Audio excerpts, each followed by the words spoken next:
You're live. Okay, we're live. All right, today, well, first of all, hi everybody. Nice to see Hi, you. everyone. We are going to talk about what's it like to be a special needs mom and the challenges that you face and the blessings that you receive because I think it's both. And kind of hear from Angie a little bit just from her life, because she has two amazing boys that I am the auntie to and adore. And so I just want to kind of get into this. And, again, we're hoping that one day we can be live and have some interactions with y'all. Yes, so we need more subscribers. We need 1,000 subscribers. Subscribe, subscribe, subscribe. Tell your Share it. friends. Tell your Yeah. friends. So I just want to, I want to know, and I want to go deep. That's, me. So tell us what nobody knows, which is so much, Um, by the way, because. okay, number one thing that nobody knows is that so if you don't know me or you do know me, I'm not going to talk too much about my children specifically, although I will. I'm going to mix in what I've learned and some stories maybe about my kids, but just because this is their medical journey and their stuff, I'm probably not going to be specific with my kids, and that way you'll Yeah. just be mysterious. You won't know which questions or which things pertain to my children or just what I've learned in general. So, introduced to the special needs world, um, 2013. Okay. So one thing I want to say that people don't know is your children can be diagnosed with autism very early. You do not have to wait till they're 3. A lot of people say you don't have to wait till they're 3. You have to wait till they're 3. There's no way to diagnose them early. That is not true. And the reason why for me I have knew it wasn't true, it's because I had 2. So I had 2 children that were acting completely different. So I could have Twins. told you They twins, were twins. Yeah. they were twins. I could have told you from day 1 that my one kiddo who's more presents as more severe, um, didn't like his skin. He didn't like being in his skin. He didn't like being here. Everything, it felt like his skin was on fire. He was just miserable. Whereas the other one, and because we were in the NICU, there were 22 babies. I could see other babies. They were okay in their skin. They were fighting for their lives. They were premature, the other babies in the NICU, but you could see the difference. My son, the one that I'm sharing about, wanted to crawl out of the isolette. He was just so uncomfortable being like with the sensory input is how I would Mhm. determine that now. So the main thing I want to say, number one, is you can get a diagnosis early. Okay. It's still controversial and still a lot of people are not happy with or comfortable with a diagnosis. I found that people would rather have an oppositional defiance disorder diagnosis or ADHD as opposed to an autism diagnosis. Mm. Um, the other thing that's complex is that within a family, you may have one within a couple, you may have one person that says, "Oh, boys will be boys," and the other one person that says, "Something's wrong. Mm. Something's wrong with my baby. Something's wrong with my child. My son's still not talking." Right? Mm. And so I think a diagnosis is in some cases, in some families, a bad word. Yeah. In Yeah. some countries, it's a bad word. Yeah. There are certain countries where you do not wanna have Yeah. a Absolutely. neurodivergent child. Mhm. There's certain states where the services are not as good as the other. Once Mhm. you get into this special needs world, especially with the internet and with, um, everything, TikTok, Instagram, all the stuff that we have now, you can get into these chats and you can see that parents will say, "What state should I move to for my kid to have better services?" And parents will give Mhm. you a few states. So, Wow. even in our own country, Yeah. still we are very lucky in this country and definitely in the state that we live in. We're very lucky to have the services that we have. Mhm. But finding that community is vital. You have to find a community. Yeah. You have to find a community and you have to find people that you can trust. Mhm. You have to find the helpers. And also, 80% of people with disabilities get sexually or physically abused. That's a big number. So you Wow. have to find people that you can trust. You also have to understand that while there's a standard that we all like assume the kind of patience that you need to be around children, right? Mhm. We kind of get it. Like people come over and your kids are playing and we all kind of get into this wave of like, okay, I'm in a house that's not me wine and cheese, but there's like children in the room or in and out of the room. We start talking a little different, paying attention a little more.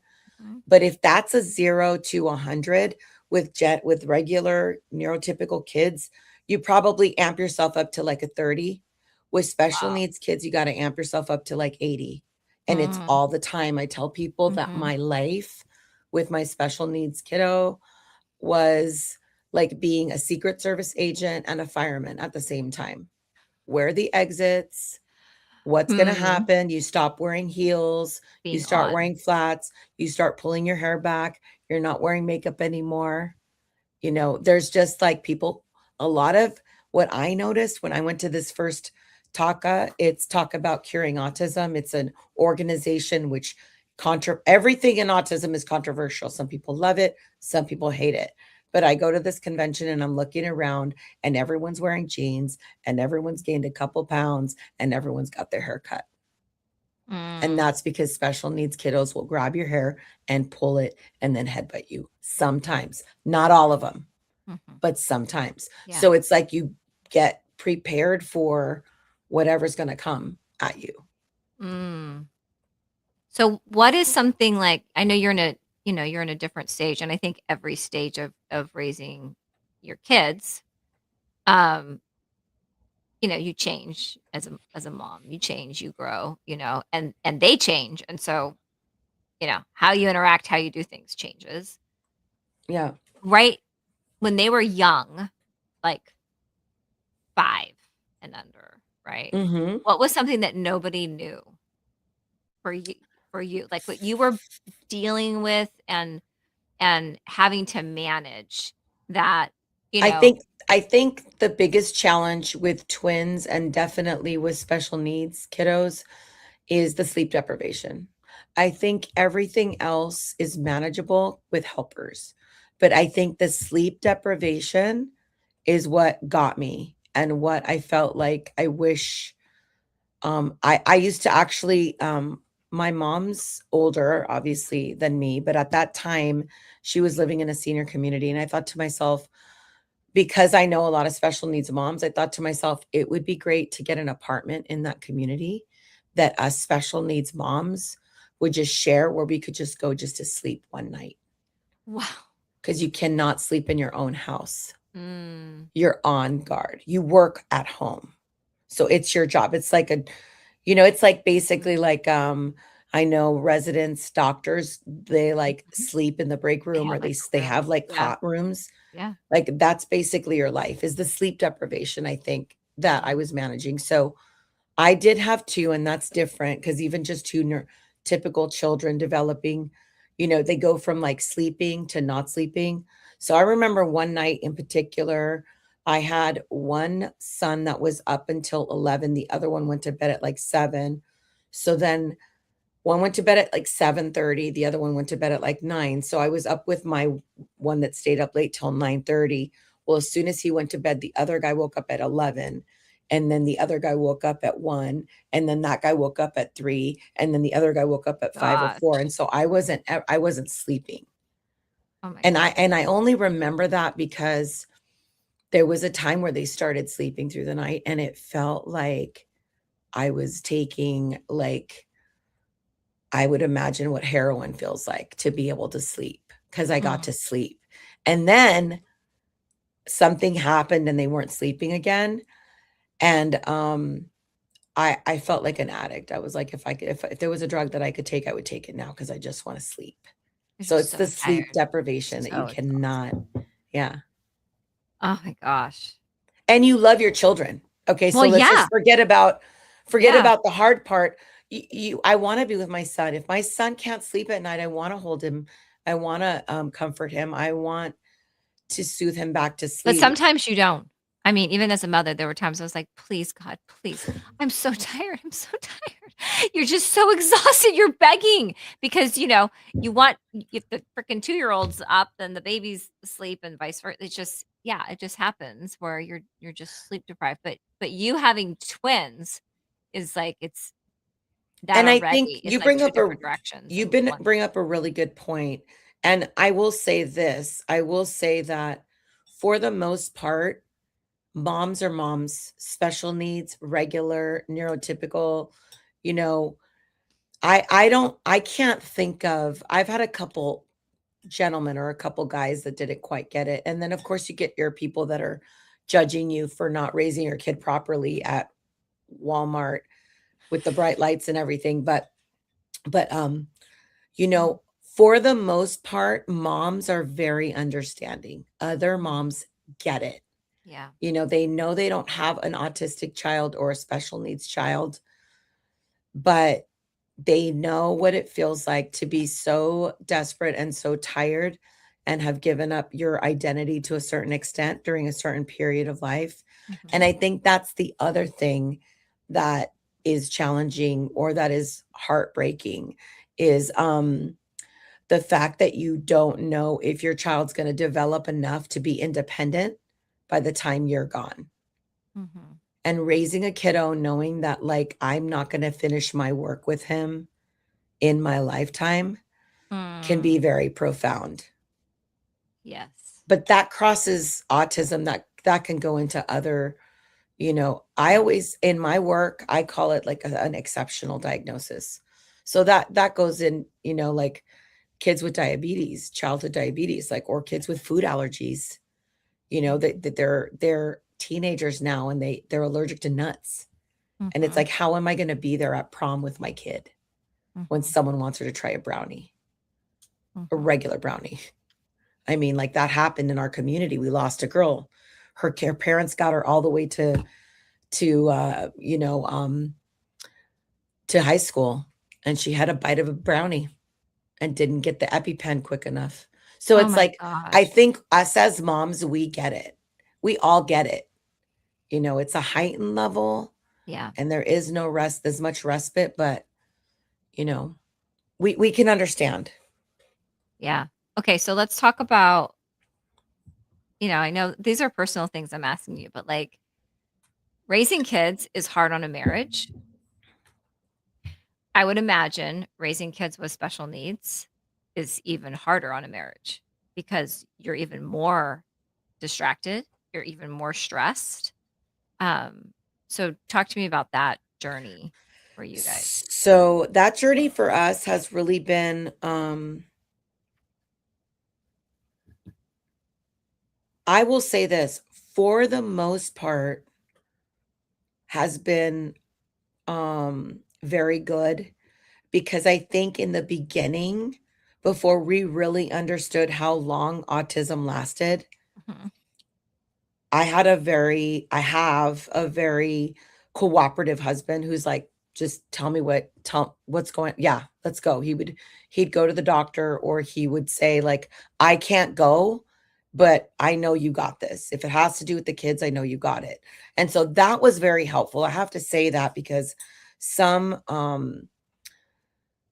a lot of times, and this is like one of the things that a girlfriend of mine who also has a special needs son and her husband is in the marriage. Um, a lot of times, a wonderful guy that, it's like these guys, they're in it to win it, right? But but the standard for men is, oh, he didn't leave. You're so lucky. And we joke about that. We've Mm. joked with our husbands and said, like, you realize that the standard for moms is up here, and the standard for the man is, wow, you stayed. Because Wow. a lot of men don't stay. A lot They of men don't do stay leave. because it's too stressful with the kids with the special I've thought about that and I don't know what the stressful part is. I don't know if the stress is the kids because I know most of the women just jump in and Mhm. take care of all that needs to be handled. But or if it's the lack of intimacy that you want to have because your partner is busy. And I don't mean sex, just in general, like watching a TV show Conversation. together Yeah. or going out. We've been very lucky and we've had help. And that's the other thing I think that people with special needs kids don't realize. And that's kind of like the miss, it's a, it's a, oh, people, it's an oversight and a barrier is that how much help that it really does take. I remember the first time we went away for the weekend, it took like 21 people to cover 2 nights for us. Wow. And, Wow. therapists and respite workers and family and friends that were just on hold in case they needed to weigh in, but they weren't gonna actually be at our house. And Mm.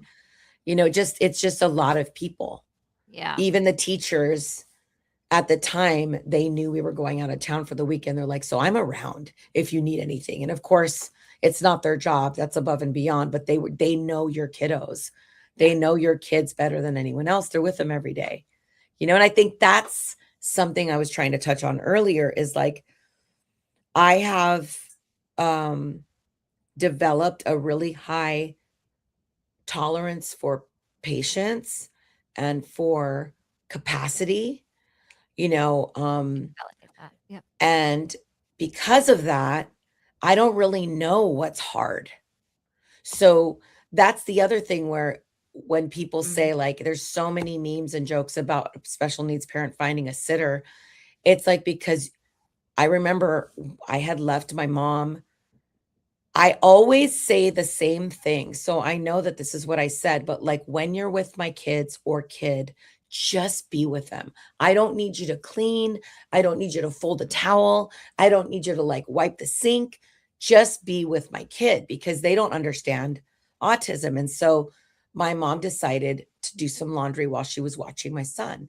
Well, and perimeter always. And so I guess what happened, the gardener came, he left the side door open, and my mom was doing laundry, watching my son. Mhm. And he walked out of the side yard and went down the street and was gone for 45 minutes. So I had to Gosh. call the police. What happened was he had walked to the neighbors and went into her house. She's 92.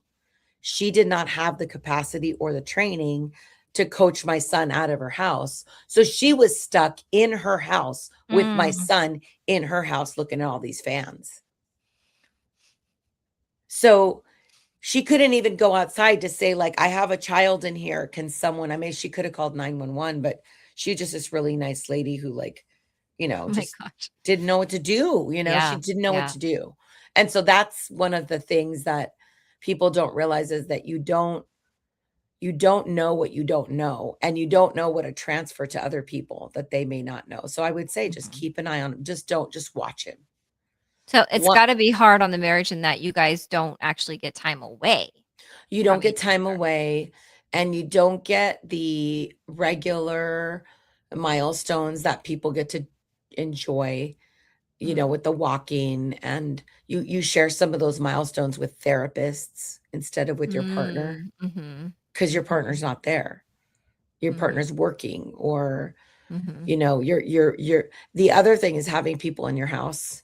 My kids were in therapy starting at like 18 months. And so Yeah, I remember that. as a You new you had mom, you had people early, which was phenomenal. I think it's made all the difference it really with has. the voice, yeah. But I had to give up that special sacred. I had to grieve the fact that my children's little years were shared with other people that I didn't even know, Mhm. not just special with me and my husband, Yeah, yeah. or my family and Grandparents, friends. yeah. There were like a worker. Yeah, and I think, I wonder if that's a permission that you give right now or you remind other moms and dads that get support, it's okay, You you have to know? have support. I did the 3rd year that I had support because 'cause I'm a very, I don't know, I just like certain little traditions, and I'm very, like I'm kind of more formal than I let on, and I like to give gifts during the holidays. I'd like to have something for the mailman. I like to give the teachers an annual thing. Like, I like these little meaningful things. I know a lot of moms do that, but I had made a list. I started making a list, and there were 47 people on the list. Mm. And so I was originally going to give them all like a bouquet or a meaningful gift, and I just ended up getting pens. So 47 people that year that you're like, I could say thank you that have helped me on Yeah, this journey, specifically in the area of raising my kids. for my children. So when Wow. people think they can do it alone, They I get burnt think out. there's like a few things you have to like denial that has to break. One, your life is over. It's done.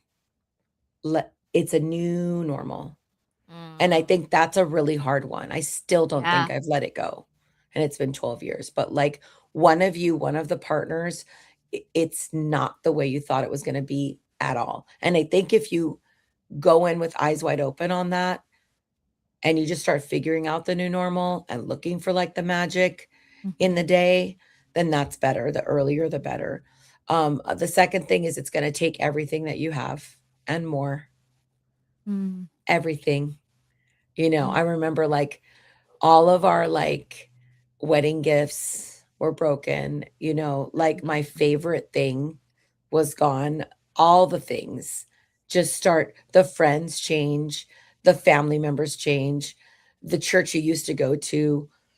I mean, all that stuff.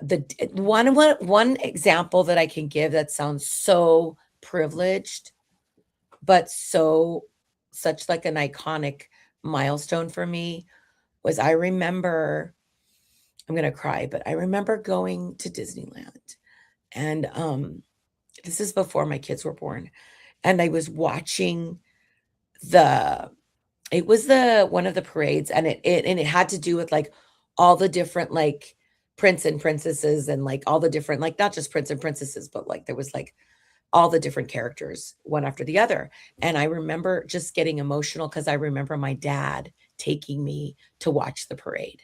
mm. And to see all these, like, different we saw the movies together, he took me to Disneyland, and I remember thinking one day, like, how much that meant to me and how one day I would share that with my children, Mhm, and so mhm. I took my children to Disneyland, and by then I knew I needed help. So I had help, I had the kids, I had the headphones, and I remember one of my children was running behind the bathroom to where there's a generator to like get near the noise to rule out all the crowds and the sounds. And I remember that hitting me like a ton of bricks that like I wasn't going to share. I wasn't going to share this with my kids. I wasn't going to Mhm, have that with my son, mhm, mhm. And so I kind of got over that. And then we found a different theater that was quiet, so we ruled out the noise, and we ruled out the lights, and we ruled out the people, and I don't remember, it was a really basic childhood, like, Disney someone, and I remember my other son getting underneath the chair and pulling the seat over his head, Mm, and I just thought, like,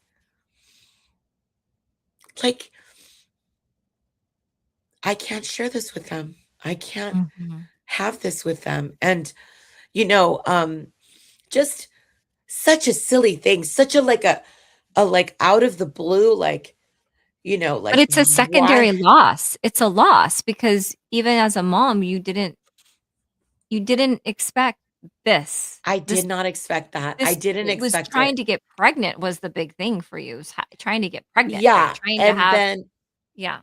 and then the other thing was going to the fair. So the LA, we have the OC fair here, and, um, I had figured it out by then. I figured out autism. I figured out a little bit. I knew about the headphones. I knew about a special entrance, and we get there, and the parking and the walk, because my son would wiggle and get out and run, and so I'm like, "Okay, we can't get in. I can't access that entrance. There's the crowd, like, I need a helicopter." Like, I'm very, Mhm. like, out of the box thinker, and so I realized, "Okay, we're just gonna drive and look at the gate and leave, and drive and figure out we're gonna park and leave." And then I remember the next time we went, this is all in the same season, we were able to get to the entrance, but we couldn't find the special needs entrance, and so we had to leave. And then the 4th time we went, we could actually get inside. Wow. Talk about changing your expectations Changing your expectations. drastically. drastically. And then another story that I think was really, really significant was I was still working as a realtor and I loved my job and I loved finding homes for people and just having a really flexible schedule and just making people's dreams come true, right? Finding their home. Mhm. And um I was going to work into that like I went to my kids' little Christmas show and my son at that time was in a special needs class which was perfection. I mean, we found the best program and it was all special needs kids and he was like at the more they call it like mild to moderate to severe. He was in the moderate to severe class, even amongst the moderate to severe class. So they're all in his little group. Mhm. And so I walk in and I'm wearing my like real estate garb and like my hair's up and my earrings are on and I'm just like going to go see my son's Christmas show, which is not at a theater, it's in the classroom. And Mhm. I walk into the classroom and I can't find my son. And I look over to the side and there's this kid rolling around on the ground, banging his head on the floor, Mhm. holding the jingle bells. And it was just like, Mhm. that's my Mhm. son. Mhm.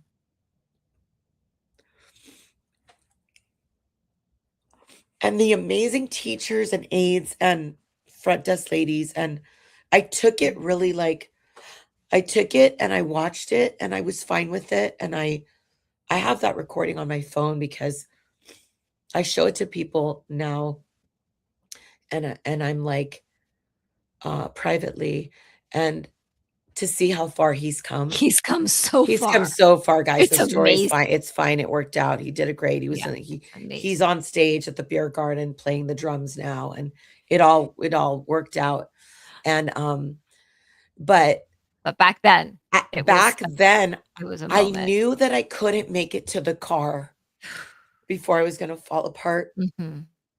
And I asked the lady, she came to me like a year ago when he graduated from 5th grade. She came to me and she said, I remember you coming to me and asking me if there was an entrance and an exit that wasn't through the crowd so Mm. that you could like, you know, get it together because I wasn't going to make it to the car. Mhm. And yeah, those Mm. people are angels. Those people that Mm. were in our life back then and got us The through teachers that and time, the everybody. teachers, Mhm. all of them. And that's why I mean if anyone's that's a care that if anyone's a special needs worker or that's working with children in this community, you know, like you have no idea what it means when you answer that phone, when you're at the front desk, when Mm. you're like the aide or walking someone to the car, or like how amazing that these people are. They're Mhm. regular people. They're Yeah. not like special thinkers.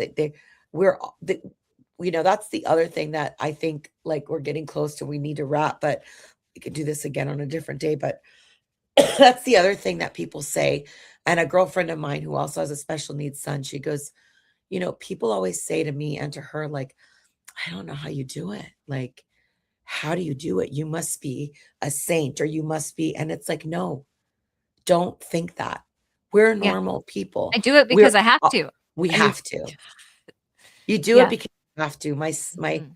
My cousin's son got diagnosed with a tumor in his legs and she had to do it. She had to go to chemo. She had to go to Mm. radiation. She had to go to the hospital every day. She didn't remember to eat.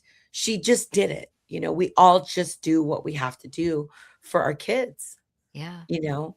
And so, yeah, this is like bringing up a lot of memories and but Mhm. yeah, you know, the diagnosis is an instrument that gets you the services that you need to help with the symptoms The support for you. and support, Yeah. you know, and we And yeah. need that. That's how insurances categorize the services you need. Like if your blood sugar goes down a certain level and you're not processing, you need insulin, you need to have that word Mhm. in your file to access those services. And so, you know, trust your instincts, trust your gut. Also, if you don't like vibe with a certain therapist or a certain doctor, just pick again. Move on. It's okay. Find the helpers, you Mhm. know. Um You're not stuck. You don't have to be stuck with a provider that's not working for you. no, you don't. Yeah. You don't. And if you need to pull your kid from school, pull your kid from school and try something different. Mhm. You know, I'll wrap with this, but I remember when they were little, things would get a little hairy with like the noise or the lights or whatever. And I would just like go to the nursery, give each one a bath, put them in bed, dim the lights, and just be with them in that room Mhm. where it was safe and comfortable and just slow it down. And I Mhm. think that's the other big thing is depending on what kind of a mom you are, what kind of person you are, mom or dad or family, it's just accepting that just slow it down, Mhm. you know. I had a really amazing mentor who was my sponsor and I loved for that like raised me for 25 years. And I'll never forget what she said to me. She said, Angie, just slow down, get to their pace, get to their Mhm. level, just slow it down, you know. Mhm. And I've done that, year after year with my kids. And that's good wisdom for any of us as parents, right? Because we're like dragging our kids, let's go. And it's like, smell the flower that they found on the walk to go pick up big brother, like take a second, just be with them, right? It's so powerful to slow down and just be with. Yeah. Thank you for doing this. I really appreciate you Yeah, thinking of this topic and I think it's gathering important. those questions. Yeah, absolutely. Takes It's me right important. back. It's Yeah. important. You're living a hell of a life, girl, and I'm watching you. You're quite the mom. It's Yeah. really profound to see. And those boys are amazing humans. They're amazing They're people. good people. They are, and it's because of your investment in them. Yeah. So, all of you moms who are out there investing in your kids, listen, you will reap the reward of that. You will. You will You see it will. in your kids' lives as they get older and you're like, "Wow, I'm so proud. Look at who they've become." And that's because of your investment. It doesn't go without notice. What we plant into their little hearts and souls and minds, it does produce something. It does. And even when they start getting grumpy and smelly and like cursing or talking back, like they still need you. They Yep. still need you. They're going to tell you they don't. They're going to tell you they don't like it, Mm, whatever. And it's like, okay. okay. And this is something I work when I'm working with families and parents. I tell them, well, just tell them like I'm never gonna I'm never gonna change. I'm your mom and I love you. And I'm always gonna tell you what I think. Sorry. Always. Because no one else gets to be and has to be their parent but you. Mhm. So they can find other people that are going to agree with them or co-sign or do all that stuff. I don't mean co-sign financially, I mean behavior, but you get the point. I do. Anyway, thank you so much, everyone. All right. We'll see you all next time. See you next time.